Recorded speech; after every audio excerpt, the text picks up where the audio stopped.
Sometimes such interludes happen in life. It's like a nightmare. All you want to do is wake up. Sometimes you wake up and the nightmare turns out to be reality. Dexter, I need to talk to you about something. I looked at my wife of 12 years. The wind ruffled a strand of her hair, pulling it out of her open T-top, this T-shaped car roof, with removable top panels, and the rest developed in waves.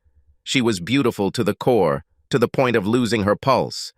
There was so much fire in her hair, it moved around her face in waves of heat, most of it falling onto the pale green sundress that fit her perfectly.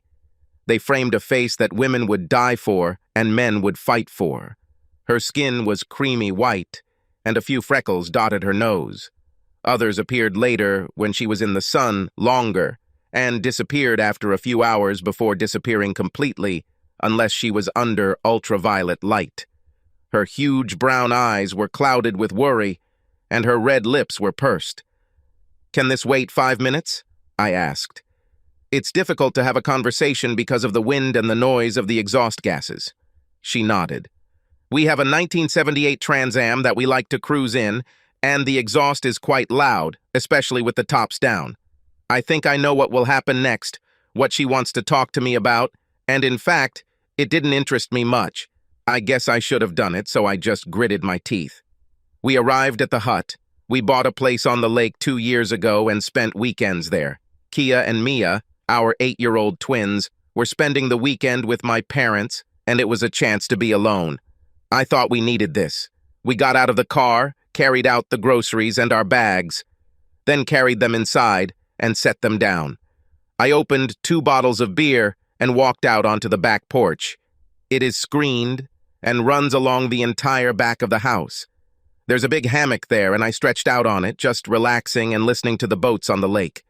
A minute later, Kathleen came out, took her beer, and pressed herself next to me. I stroked her hair, and she purred, pressing her cheek to my chest. These incredibly huge eyes looked at me. "Dex, Derek Harper is back in town," she said. "He works in the sales department in my company." "Yes, I know," I said.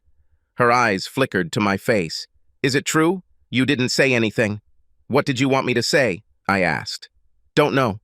She was still a little shocked that I knew. "Stay away from him? I expected that if you knew, you would say something. Your ex-fiancé shows up after 12 years and you expect me to say something," I thought. "Okay, stay away from him, Kat." "Are you upset?" she asked. "Do I have a reason to be upset?"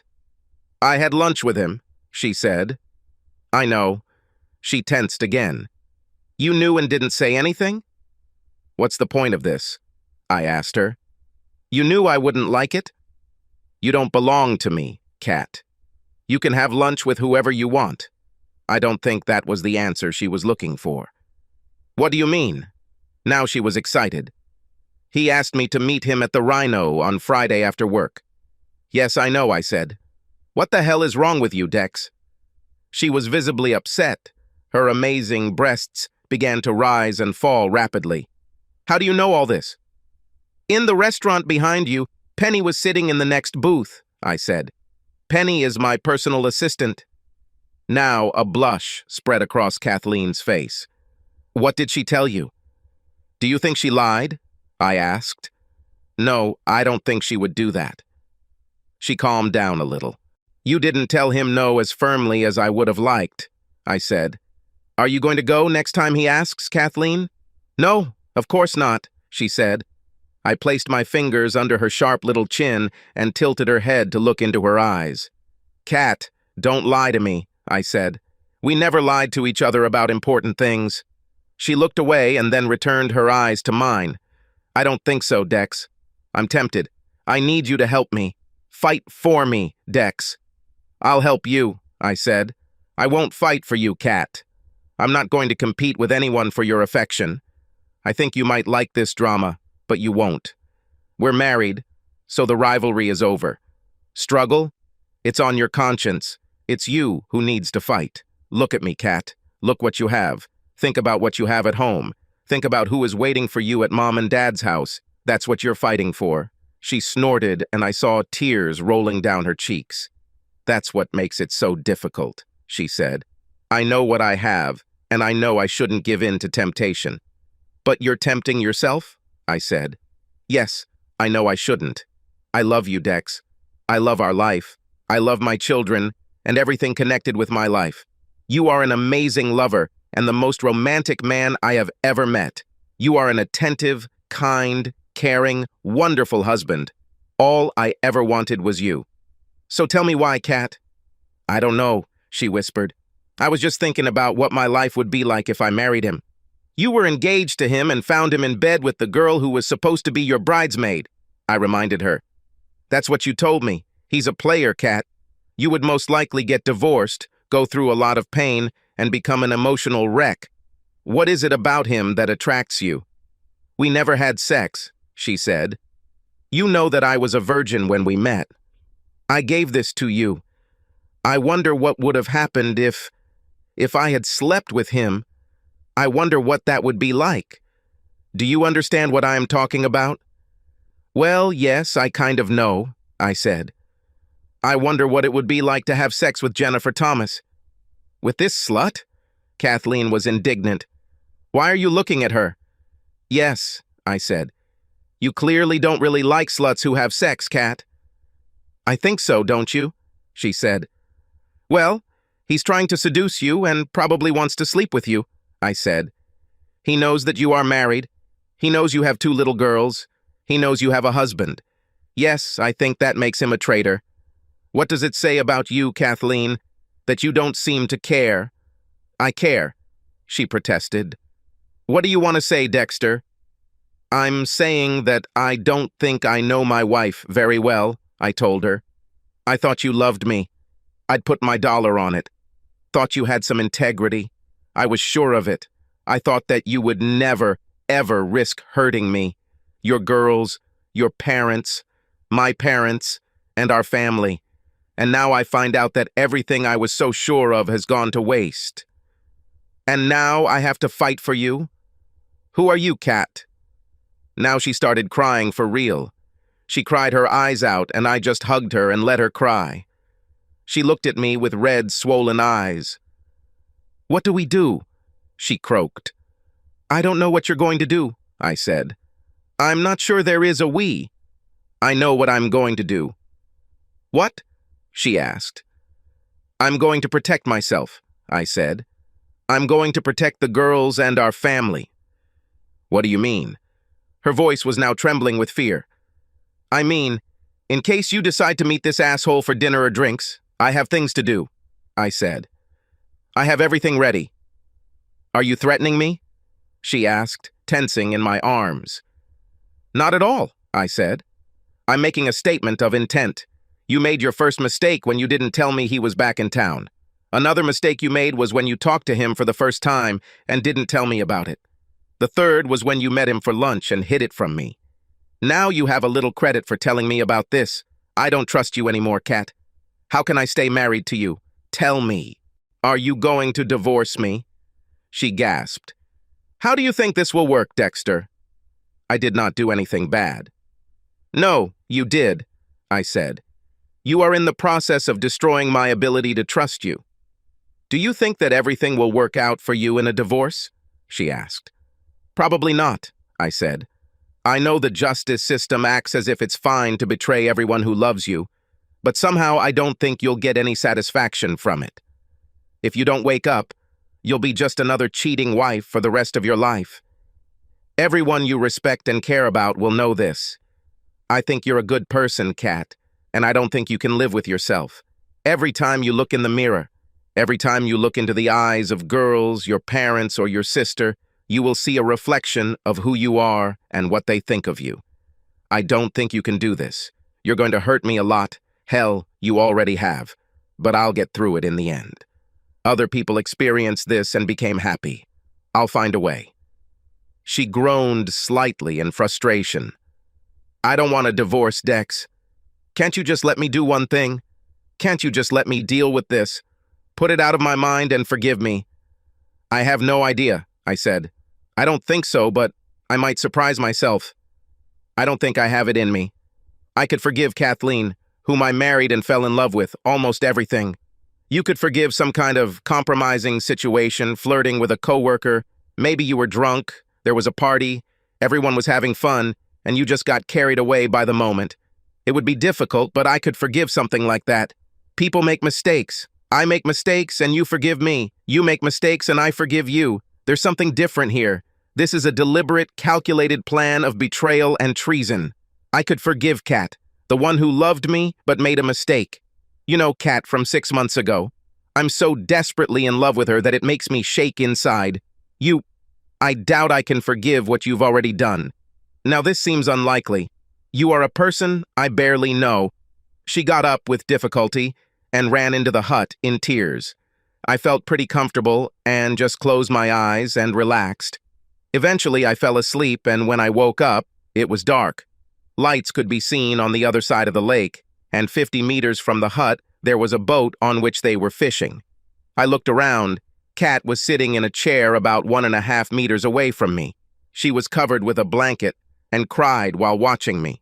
She noticed that I was awake. "Dexter, I'm still the same person I was 6 months ago," she said. "How can you say that I have changed and you don't love me?" "I never said that," I told her. "If you are the same person you were 6 months ago, then I never knew you, Kathleen. Tell me, 6 months ago, were you thinking about having sex with someone other than me?" "No, of course not," she said. "I love you with all my heart, Dex." "That's it," I said. "You have changed." "Dex, if you'll just listen to me, we can get through this," she said. "Okay, speak up, I'm listening," I said. "I've never had sex with anyone but you," she said. "I never even wanted this. You were always everything I wanted or needed. I love being your wife. I love being a mother to girls. I like everything in our life. I just can't help but think about what it would be like. I wonder what it would be like to make love to someone else. If you let me, it would all be over. My questions would have been answered. I wouldn't have this feeling that constantly gnaws at me. Everything would be over. Do you believe that I love you, Dex?" "No, I don't think I believe it," I said. This caused a new attack of sobs and tears. "How can you say that?" she shouted. "I love you, Dexter. I love you more than anything in the world. I thought I could talk to you about this and we could work through it together. Would you rather I just kept this from you? I was honest with you and admitted it. Isn't this important to you?" I said nothing. The silence stretched on endlessly, broken only by her sniffling. I was wondering. Finally, I was ready. "Okay," I said. "Yes, it matters that you came to me with this. If you had hidden it, we wouldn't have had a chance. You should have been honest with me from the beginning. You talked to me and I give you credit. I'll give you an example. Let me ask you something. Suppose I tell you that I love Mia and Kia with all my heart. Our little neighbor, Melinda, lives across the street. You believe that I love our girls, and then 10 years later you discover that I have a secret room in the basement. You will find out that I allow Melinda to come over and we torture Mia and Kaya in the basement room. I tell you that I love them and that the torture will only last 2 weeks. After this, Melinda will leave and the torture will end. Would you think that I love them?" "This is funny," she hissed. "They don't torture those they love." "You're torturing me," I told her. "There's no waterboard, no rack, no screws to screw in, but that's what you do. You can make it all look nice if you want, but you are mentally torturing the one you say you love. If this is your idea of love, I would never want you to hate me." "I'm not trying to torture you," she practically shouted. "Do you think this is not torture for me? I thought I could talk to you about this. I thought you would help me instead of trying to make me feel guilty. Don't you feel that I feel bad enough without all this?" "What exactly did you expect me to hear or do, Kat?" I asked. "You tell me what you want from me. Then I'll tell you if I can do it." "I expected you to understand and support me," she said. "Dex, if you loved me the way I love you, you would be patient and loving instead of harsh and judgmental. Don't you understand? I need to explore my feelings. If you truly loved me, you would support me while I figure this out, knowing that my love will bring me back to you. If I really love you, do you doubt that I will return to you? Why can't you just support me and let me deal with my feelings?" "What are you even talking about?" I asked. "Are you asking me to sit and wait for you while you go and have sex with some idiot? Should I support you on this? Should I understand this? Where did you get this idea? This sounds like some 1960s pop psychology. Are you some kind of hipster psychologist now? Sandra and I went to class, she said defensively. The instructor says very insightful things. Sandra? I almost exploded. Is this Sandra who was married 4 times? Is this Sandra who lives in some crummy apartment and never sees or talks to anyone from her family because they disowned her for being a slut? Is she your hero now, Kat? No wonder you're in such a mess. I'm screwed because my husband is an asshole, she replied. I took a deep breath and pulled myself together before I said something I would later regret. This is what will happen, Kat. I'm giving you this weekend to pull yourself together. As far as I know, you haven't done anything irreversible yet. When we get home, the countdown will begin. You have a week to decide if you want to be married to me. If you talk to Derek Harper, you better tell him to go to hell. If you meet him for lunch, we're done. If you meet him for drinks, we're done. If you see him outside of work, we're done. You activate GPS on your phone. If I see you where you shouldn't be, it's over between us. If you're going to work late, you better call me and tell me why and who you're working with. If Derek Harper is there, you won't be there. You tell your boss that you won't work next to Derek Harper because he made sexual advances towards you. The last thing you'll do is call Sandra, do it in front of me, and tell her you don't want to see or talk to her ever again. You'll do it before we leave here this weekend. When we get home, you will find a marriage counselor and a personal counselor, and we will go to the marriage counselor together. You will go to a personal consultant alone. Any failure to comply with any of these points, and everything is over between us. I will help you and support you in everything you do to try to save our marriage. I will not help or support any of your attempts to destroy it. You should go and think about all this.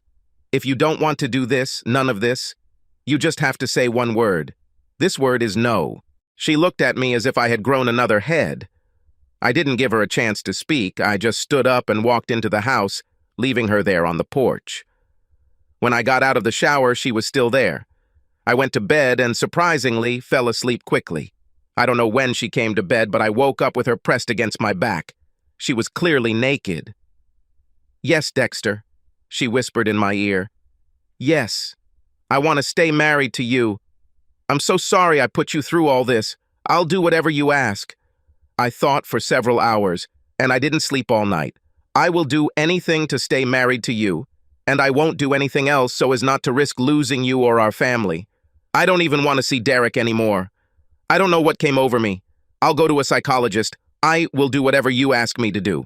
Just tell me what you want. I told you I love you, and I mean it. I will never talk to him again. I turned to face her. That's good, Kat. I'm happy that you feel this way. This is the first step. From the very beginning, I was not glad that this happened. I think there's something wrong with you for even thinking something like that. I don't know why you do this, and I don't understand it. I think you should find out and try to fix the situation. Why do you think there's something wrong with me, Dexter? She asked. I'm not trying to argue or make you angry. Don't you know that many people have open marriages and are doing great? I don't know where you got this information from, I told her. It's a lie. I did a little research when I first learned about your little tendency. This is simply not true. Nobody really knows. I have no idea how many there are. Some people may be happy, but I know I won't be one of them. We all make choices. I know what I can live with and what I can't. For some people, this may work just fine. For me, no. I'm just telling you. I won't live like this.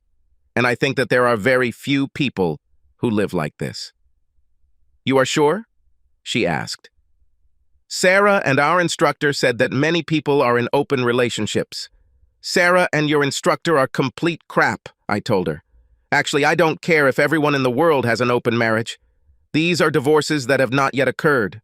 What are the chances that our marriage will be one of those that works? Not very good? She asked in a muffled voice. I'm not that kind of guy, I told her. I don't like humiliation. I don't like the feeling of jealousy.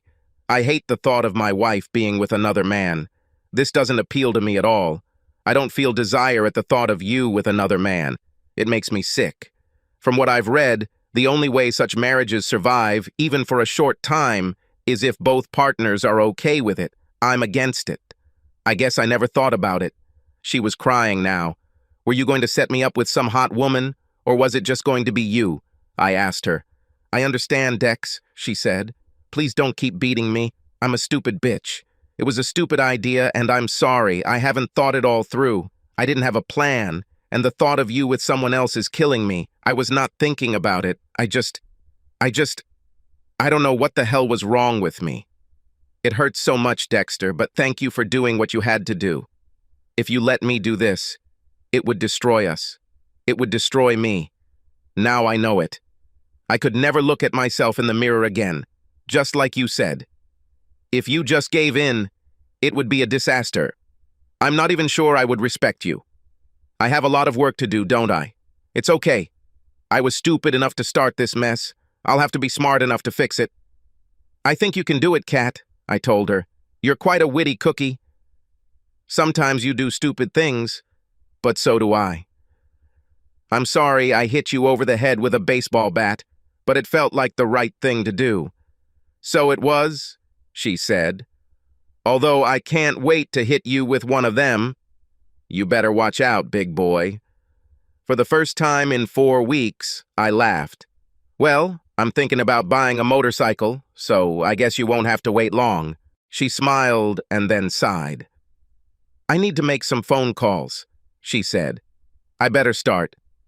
Dex, when I get back, I'm going to make love to you and love you long, tenderly, passionately, until I'm unconscious. You better be ready. 4 hours later, I decided that unconsciousness was a rather pleasant place to be. Sometimes such interludes happen in life. It's like a nightmare. Sometimes you wake up and the nightmare is real. Sometimes you just wake up, and you breathe a sigh of relief. You lay there sweating and thank your lucky stars that you woke up. Subscribe to our channel so that your second chaff doesn't cheat on you, and go ahead and listen to the next story, because this story is nothing compared to the next one. If you're under 18, don't even think about listening to the next one.